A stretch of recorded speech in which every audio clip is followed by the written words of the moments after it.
Hello everyone, welcome back to our channel बी से with Manu. मैं हूं मनीषा यादव एंड जो है आज का टॉपिक है हमारा natural language processing in artificial. देखो, जो हमारा नेचुरल लैंग्वेज प्रोसेसिंग है उसको शॉर्ट में हम जो है एनएलपी भी बोलते हैं। क्या? एनएलपी। और देखो, एनएलपी जो है ना एक one of the most important question है एंड इस चैप्टर में से ना आपको जो है इम्पॉर्टेंट बेसिकली यही आता है कि डिस्क्राइब एनएलपी, जिसके अंदर आपको पूरा जो है पूरा चैप्टर है नहीं, थोड़ा कुछ पॉइंट्स जो है इंपॉर्टेंट आपको डिस्क्राइब करने होते हैं। नाउ फर्स्ट ऑफ ऑल कि नेचुरल लैंग्वेज प्रोसेसिंग होती क्या है। देखो, जो हमारा नेचुरल लैंग्वेज प्रोसेसिंग है ना, कभी भी जब हम किसी भी सॉफ्टवेयर को डेवलप कर रहे होते हैं, नेचुरल लैंग्वेज लाइक जो हम हिंदी इंग्लिश में अपनी बात करते हैं, ठीक है, तो उस लैंग्वेज को एक सिस्टम को समझाना बहुत ज़्यादा डिफिकल्ट होता है बिकॉज जो हमारी natural language are a large number contains the infinity of different sentences.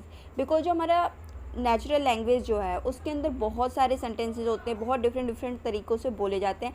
हर एक बंदे के लिए एक नेचुरल लैंग्वेज डिफरेंट होगी। So no matter how many sentences a person has heard. तो देखो, ये मैटर नहीं करता कि एक बंदा जो है वो कितने सेंटेंसेज सुन रहा है, देख रहा है।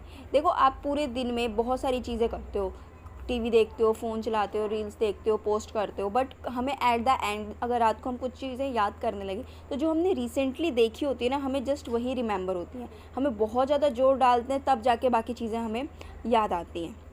तो जो हमारा नेचुरल लैंग्वेज होता है ना, वो इन चीज़ों को हेल्प करता है एक कंप्यूटर को समझाने के लिए, ताकि जो हमारी मेमोरीज है वो एक लंबे समय तक के लिए स्टोर हो सके। Now the major challenges. देखो, क्या क्या चैलेंजेस आते हैं जब भी हम नेचुरल लैंग्वेज प्रोसेसिंग करते हैं। फर्स्ट ऑफ ऑल इसके देखो बेसिकली ना हमारे 4 चैलेंजेस होते हैं। First one is your accuracy, efficiency and scalability.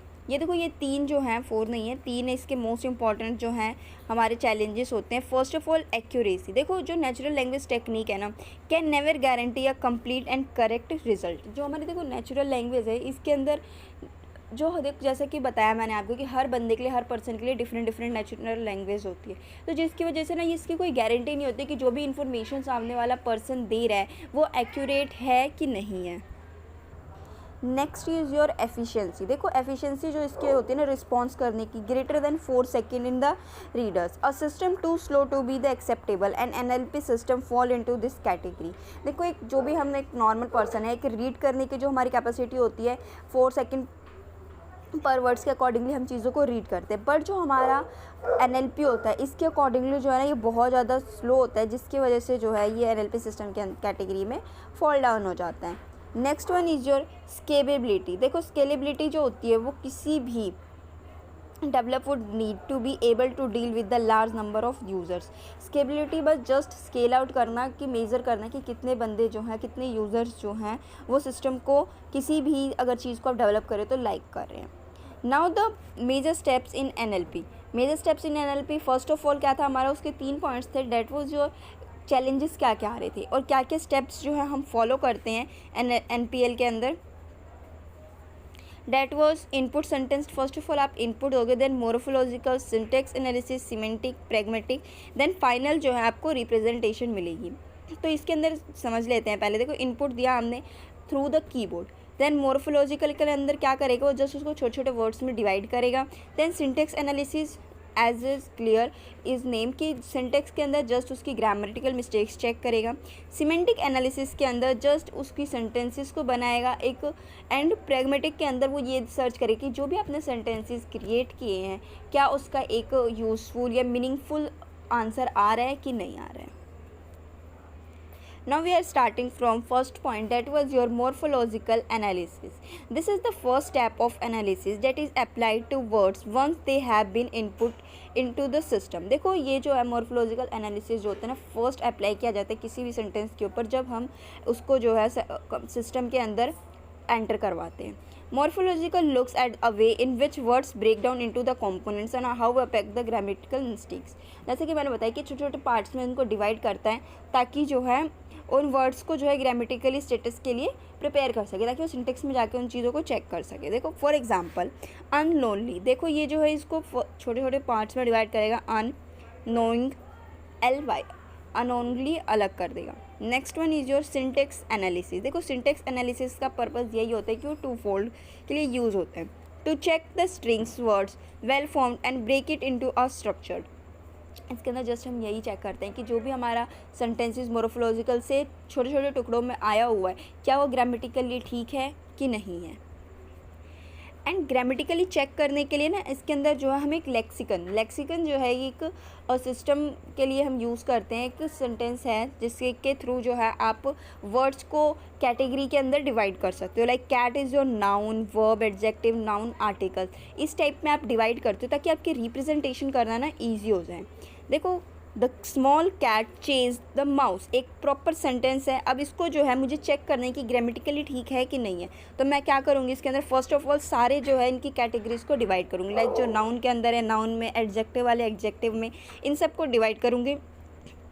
Then मैं चेकआउट करूँगी कि ये जो है किस सेंटेंस वर्ब फेज़ में आ रहा है, नाउन फेज़ में आ रहे हैं। देन हमारा जो सेंटेंस है उसको रिप्रेजेंट करेंगे। तो जो हमारा सिस्टम होता है ना वो ऐसे ही इनको एनालाइज करता है, देन यूज़र को रिप्रेजेंट करता है कि जो भी आपने एंटर करवाया है, इनपुट दिया है, that was your grammatically correct.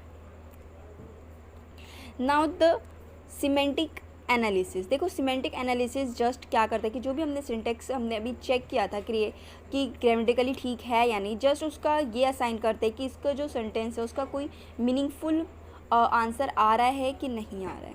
That's it. Next on one is your pragmatic analysis. Pragmatic analysis just sequences को चेक करते हैं कि आपने क्या क्या स्टेप्स जो हैं वो फॉलो किए हैं किसी भी सेंटेंस को एनालाइज करने के लिए। Now your next topic was synthetic analysis. देखो सिंथेटिक एनालिसिस जो होता है ना, morphological analysis can be used. जो हमारा मोर्फोलॉजिकल एनालिसिस होता है ना उसके अंदर जो है इसका यूज़ किया जाता है ताकि सेंटेंसेस को ईजिली जो है हम छोटे छोटे पार्ट्स में डिवाइड कर सकें।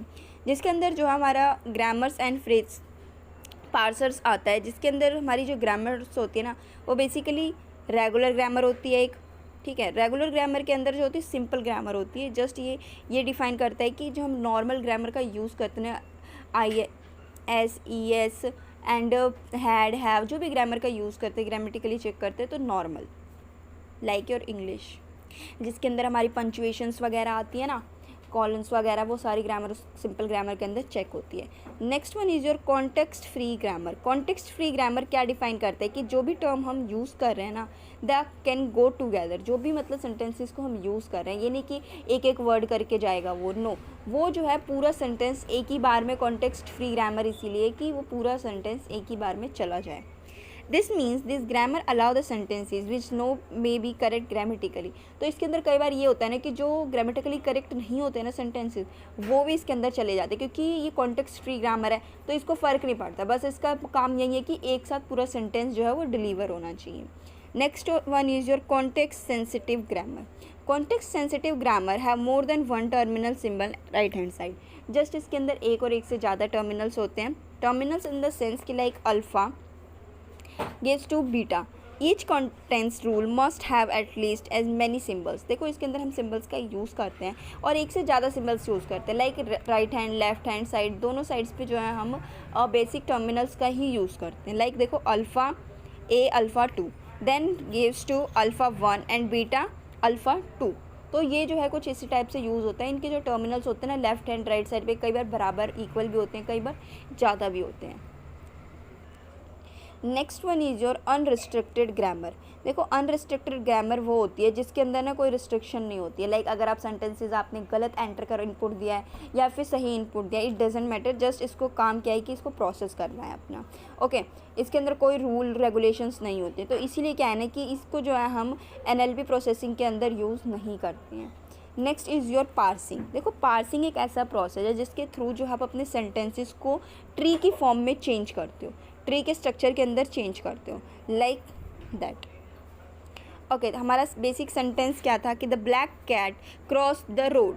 अब इसको वो चेक करेगा कि इसके अंदर आर्टिकल, एडजेक्टिव, नाउन, वर्ब कौन कौन सी चीज़ें, देन उनको जो है जैसे आर्टिकल और नाउन हमारा किस फेज़ में आता है, नाउन फेज़ के अंदर आता है, और नाउन और वर्ब एक वर्ब फेज़ के अंदर आते हैं। तो एक पर्टिकुलर ऐसे ही जो है ना ग्रुप बनाता चलेगा, ब्रांचेस बनाता हुआ चलेगा, देन हमारा जो है सेंटेंस यहाँ पे आके ख़त्म होएगा। लाइक वो एक प्रॉपर सेंटेंस क्रिएट कर देगा with the help of words.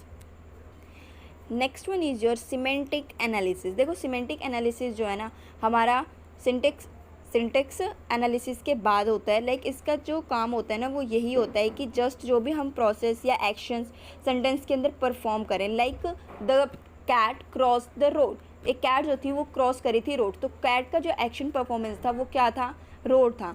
तो इसीलिए क्या है कि जब भी कोई एक्शंस परफॉर्म होते हैं ना इसके अंदर, तो इसको इसीलिए बिल्ड किया गया ताकि हम उसको ईजिली रिप्रेजेंट कर सकें। Like black cat set on mat, तो इसका एक्शन क्या है कि जो ब्लैक कैट है वो मैट के ऊपर बैठी हुई है, तो ये इसका सेंटेंस है और ये इसकी कुछ ऐसे इस टाइप से रिप्रेजेंटेशन होगी। तो इसकी रिप्रेजेंटेशन इसलिए ईजी है बिकॉज जो यूज़र है ना उसको थोड़ा सा अट्रैक्टिव होता है एंड सारी चीज़ें जो हैं ईजिली क्लियर हो जाती हैं। Next is your pragmatics. देखो प्रैग्मेटिक्स जो है ना is the analyse of real meaning of utterance in an human language.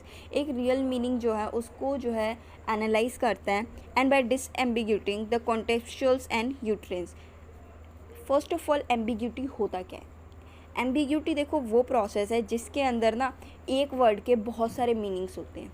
Like orange, orange एक फल फ्रूट भी है एंड ऑरेंज एक कलर भी है। तो एक और एक से जब ज़्यादा वर्ड्स के मीनिंग निकलते हैं ना that's call your ambiguity. Now देखो हमारे एम्बिग्यूटी के ना 4 बेसिक टाइप्स होते हैं। First one is your lexical ambiguity. देखो लेक्सिकल एम्बिग्यूटी ना बहुत ही सिमिलर है like your ambiguity, because lexical ambiguity का भी सेम पर्पज़ है कि जब एक वर्ड के मोर देन पॉसिबल आउटकम्स आते हैं ना that's call your lexical ambiguity. Next is your synthetic ambiguity. Synthetic ambiguity के अंदर ना जस्ट पार्ट्स जो होते हैं ना वो एक और एक से ज़्यादा होते हैं। Like he lifted the branch with the red leaf. Next one is your semantic ambiguity. Semantic ambiguity occurs when the sentence has more than one possible meaning. ये जब अकर होता है ना जब पूरे प्रॉपर सेंटेंस का जो है डिफरेंट मीनिंग निकल के आता है। इसके एग्जांपल के लिए देखो आप ये वाला एग्जांपल कंसीडर करके चल सकते हो कि like he lifted the branch with red leaf. उसने जो है एक ब्रांच उठाई विद रेड लीफ, तो इसके 2 मीनिंग है कि उसने ब्रांच उठाई विद रेड लीफ, तो साथ में उसने रेड लीफ भी उठाई होगी, ठीक है, या फिर उसने जो थी रेड लीफ वाली ब्रांच उठाई थी, जिस ब्रांच के ऊपर रेड लीफ थे उसने वो उठाया था। ओके, तो 2 मीनिंग निकल रहे हैं। ऐसे करके फर्दर ना बहुत सारे सेंटेंसेस के बहुत डिफरेंट मीनिंग्स होते हैं, इसीलिए that's called your semantic ambiguity. Next one is your referential ambiguity. देखो रिफरेंशियल एम्बिग्यूटी जस्ट हम जब यूज़ करते हैं जब जो है हमें वर्ड्स को स्प्लिट आउट या एक्सप्लेन आउट नहीं करना होता है। लाइक इट, ही, इनको आप क्या ही एक्सप्लेन कर सकते हो यार, या क्या ही एक्सपेंड कर सकते हो इसके अंदर। Now the advantages of NLP। देखो एडवांटेजेस, इसके बहुत सारे एडवांटेजेस हैं, बिकॉज देखो इसको जो है हम अपनी नॉलेज को इन्हेंस करने के लिए एंड ग्लोबल मार्केट को compete करने के लिए भी हम बहुत ज़्यादा यूज़ करते हैं। And next one is your one of the most important कि हम इसके थ्रू जो है ना अपना जो टाइम जो है ना उसको भी सेव करते हैं, बिकॉज हम कंप्यूटर इंटेलिजेंट को एज ए एजेंट वर्क करवाते हैं। Next one is your better filtering of information when we need it. देखो बहुत ही अच्छा वे है कि जिससे हमें जो है एक फ़िल्टरिंग करके जो है प्रॉपर इन्फॉर्मेशन प्रोवाइड हो जाती है। लाइक अ गूगल के अंदर कितनी इन्फॉर्मेशन होगी पता नहीं, पर जो है हम पर्टिकुलर जब पर्टिकुलर अपना क्वेश्चन जो है पुट ऑन करते हैं तो क्या करता है कि उस पूरे समुंदर में से, अपने नॉलेज के समुंदर में से एक सिर्फ हमको उतना फ़िल्टर करके देता है जितना हमें ज़रूरत होती है। Next one is your greater security of voice verification technique. बहुत ही अच्छी सिक्योरिटी हो गई है, बिकॉज जब हम वॉइस वेरिफिकेशन करते हैं ना तो वॉइस को डब करना थोड़ा सा मुश्किल है क्योंकि ये सबके बस की बात नहीं होती। Next one is your more effective international cooperations, then the more opportunities to educate our self at our convenience. देखो इसकी हेल्प से, NLP की हेल्प से ना हम हमारी कन्वीनियंस के अकॉर्डिंग जो है लोगों को एजुकेट कर सकते हैं, लोगों को इन्फॉर्मेशन हम प्रोवाइड करा सकते हैं। Better communication with foreigner business partners, और बहुत ही अच्छा कम्युनिकेशन जो है प्रोवाइड कराता है एक फॉरेनर जो है हमारा पार्टनर्स के साथ, बिकॉज जो हमारी लैंग्वेज है एंड जो उनकी लैंग्वेज में उसमें बहुत डिफरेंस है। तो बीच में जो है एज अ एजेंट या बोल लो एज अ कंपाइलर जो है हमारा ये वर्क करता है NLP। Thank you for watching this video. अगर इस वीडियो से रिलेटेड आपको कोई भी डाउट हो तो आप मुझे कमेंट बॉक्स में कमेंट करके बता सकते हैं।